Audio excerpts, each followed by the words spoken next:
Hello all of you and welcome back to my channel. And last lecture पे हमने part 7 को discuss किया था, जो था हमारे पास क्या कि अगर हम टू लेंसेज को एक दूसरे के क्या करें संपर्क में रखें, ठीक है, तो उस कंडीशन पे जो भी हमारा लेंस होगा उसकी संयुक्त फोकस दूरी क्या होगी, यानी कि कंबाइंड लेंस की आपने फोकल लेंथ को फाइंड करना था।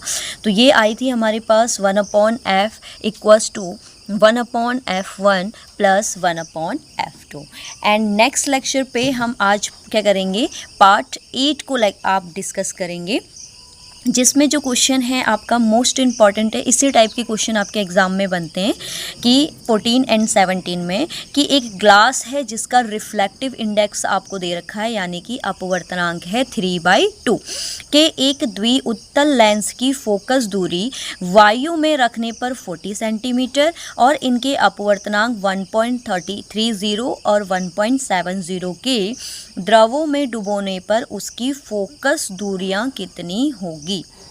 यानी कि आपको सिंपली क्या कह रहा है कि एक फोकल लेंथ है बाई कॉन्वेक्स लेंस की, जिसका रिफ्लेक्टिव इंडेक्स आपको गिवन है, फोकल लेंथ गिवन है, तो आपसे अलग अलग फोकल लेंथ बोल रहा है किसके लिए, कि जो हमारे लिक्विड है उनके आपके क्या है रिफ्लेक्टिव इंडेक्स के बेस पे आपको निकालना है। तो सबसे पहले तो हम क्या करेंगे कि जो गिवन डाटा है उसको राइट आउट करेंगे। तो हमें गिवन डाटा के फॉर्म पे क्या मिला हुआ है, देखिए, एक तो रिफ्लेक्टिव इंडेक्स हमारे पास है, एक फोकल लेंथ हमारे पास है, और टू आपके क्या हैं ये रिफ्लेक्टिव इंडेक्स दो अलग से दिए गए हैं, तो इन्हीं की हमने क्या निकालनी है, फोकल लेंथ निकालनी है, ठीक है। तो हम यहाँ पर गिवन डाटा देखते हैं कि एयर के रिस्पेक्ट में जो ग्लास का रिफ्लेक्टिव इंडेक्स हमें गिवन है वो है 3/2, क्लियर है। इसके बाद फोकल लेंथ जो हमें दे रखी है वो कितनी है, 40 सेंटीमीटर बाय एयर के लिए, क्लियर हो गया है।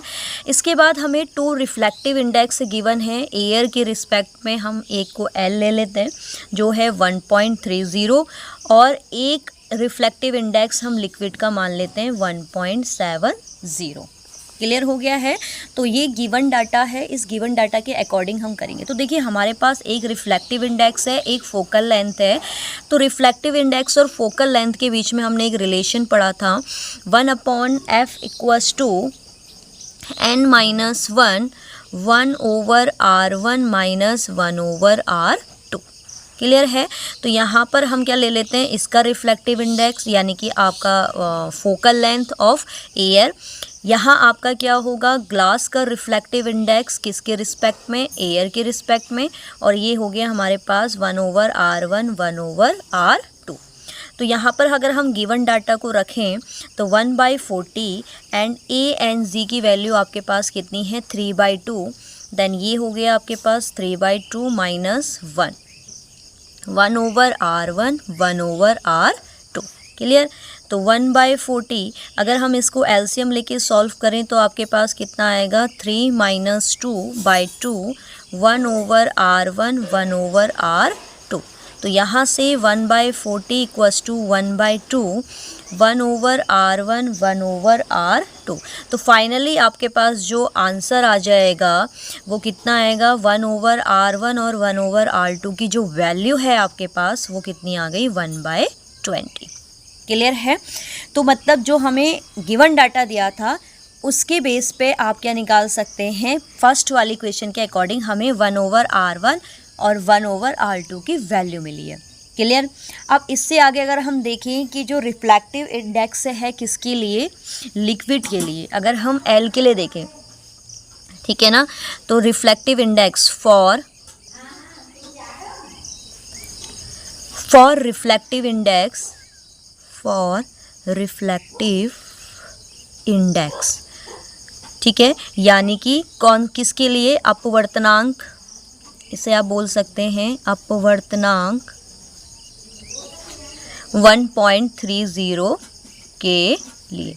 तो 1.30 अपवर्तनांक के लिए अगर हम देखें तो हमारे पास फिर हम अगेन क्या करेंगे, यही फॉर्म लगाएंगे क्योंकि हमें फोकल लेंथ को फाइंड करना है। तो 1/f इक्वल्स टू, तो देखिए जब हम लिक्विड के लिए कर रहे हैं तो लिक्विड के रिस्पेक्ट में हमारे पास ग्लास भी है अभी, तो हम क्या करेंगे, लिक्विड के रिस्पेक्ट में ग्लास का जब रिफ्लेक्टिव इंडेक्स लिखेंगे तो इसको कैसे हम फाइंड आउट करते हैं, ANL, यानी कि आप ऐसे बोल सकते हैं लिक्विड के रिस्पेक्ट में ग्लास का रिफ्लेक्टिव इंडेक्स। तो इसमें हम क्या करते हैं, इसको ऊपर रखते हैं और नीचे, ठीक, माइनस का 1 and then 1/R1 minus 1/R2। आपको दोनों वैल्यूज़ को लेते हुए चलना पड़ेगा, ठीक।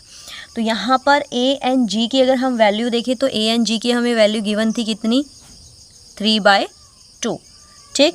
माइनस में आपके पास क्या हो जाएगा 1, और इसके आपके पास क्या है, ये वैल्यू हमें गिवन है 1.30।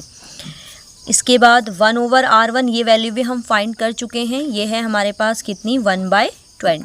तो बस हमने सॉल्यूशन करना है इस क्वेश्चन का और फोकल लेंथ हमें मिल जाएगी।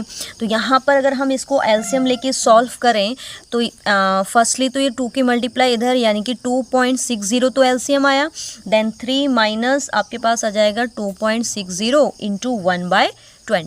तो जब हम इसको सॉल्व करेंगे, आप सॉल्व करके देखेंगे तो ओवरऑल आपके पास जो आंसर आएगा वो आएगा 1/30। तो FL फाइनली हमारे पास आ गया 1/30 सेंटीमीटर। तो फर्स्ट लिक्विड के लिए जो फोकल लेंथ हो गई आपके पास वो कितनी हो गई, 1/30।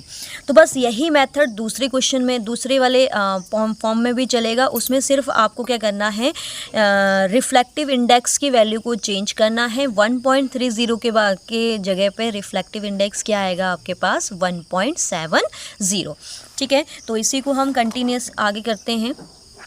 तो ये है हमारे पास इसकी रिफ्लेक्टिव फोकल लेंथ को मैंने क्या बोला था, FL डैश। तो आपके पास रिफ्लेक्टिव इंडेक्स पहला क्या था, एयर के लिए आपके पास ग्लास के लिए था 3/2, और ये हमने ले लिया 1.60 minus 1 and 1/R1 and 1/R2 की वैल्यू आप पहले ही फाइंड कर चुके हैं 1/20। तो बस इसे भी आपने एलसीएम लेके सॉल्व करना है। तो 3/2 अगर हम ये एलसीएम लेके सॉल्व करें तो आपके पास जो एलसीएम आएगा, क्योंकि 2 की मल्टीप्लाई 1.70 से होगी, तो हमारे पास क्या आएगा 3.40, देन 3 माइनस 3.40, ये तो आपका एलसीएम लेके सॉल्व हुआ एंड 1/20। तो जब आप इस पूरे कंप्लीट इसको सॉल्व करेंगे तो आपके पास जो आंसर आएगा वो आएगा 1/70 सेंटीमीटर, बट किस में, माइनस में। तो FL डैश इक्वल्स टू आपके पास आया 1/70 सेंटीमीटर। तो इससे एक चीज़ और क्लियर हो गई हमारे पास कि जो फर्स्ट फोकल लेंथ हमारे पास आ रही है वो प्लस में आ रही है। इसका मतलब जो फर्स्ट वाला रिफ्लेक्टिव इंडेक्स है वो किसका हुआ है, कॉन्वेक्स का, यानी कि उत्तल लेंस। कभी कभी आपका क्या होता है ना, क्वेश्चन में नेचर भी पूछता है। इसके रिस्पेक्ट में अगर हम ये वाली फोकल लेंथ को देखें तो ये फोकल लेंथ कितने में क्या है आपके पास, -170 सेंटीमीटर है। तो माइनस में फोकल लेंथ किसकी होती है आपकी, कॉनकेव की। क्लियर है, यानी कि अवतल लेंस।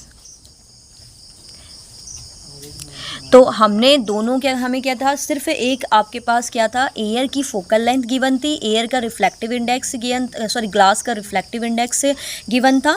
तो इसके बेस पे सबसे पहले हमने क्या करा, 1/R1 और 1/R2 की वैल्यू निकाली, और इसी वैल्यू की हेल्प से हमने पहले क्या करा, लिक्विड का निकाला, और इसके बाद आपके दूसरे लिक्विड के लिए निकाला। तो फर्स्ट फोकल लेंथ हमारी पॉजिटिव है, यानी कि ये कॉन्वेक्स का होगा, और सेकेंड हमारी निगेटिव है, यानी कि कॉनकेव का होगा। तो आई होप आपको ये वाला न्यूमेरिकल समझ में आया होगा। थोड़ा लेंदी है, बट आप अगर एक एक स्टेप को बहुत अच्छे से करेंगे तो अन्य जो भी आपके इस टाइप के क्वेश्चन है उनकी प्रैक्टिस भी आपकी अच्छी हो जाएगी, ठीक है। तो मिलते हैं नेक्स्ट वीडियो में। वीडियो को ज़्यादा से ज़्यादा लाइक शेयर करिए, जिससे और जो स्टूडेंट हैं उनको भी इसका फ़ायदा हो सके, ठीक है। तो मिलते हैं नेक्स्ट पार्ट के साथ, तब तक के लिए बाय बाय।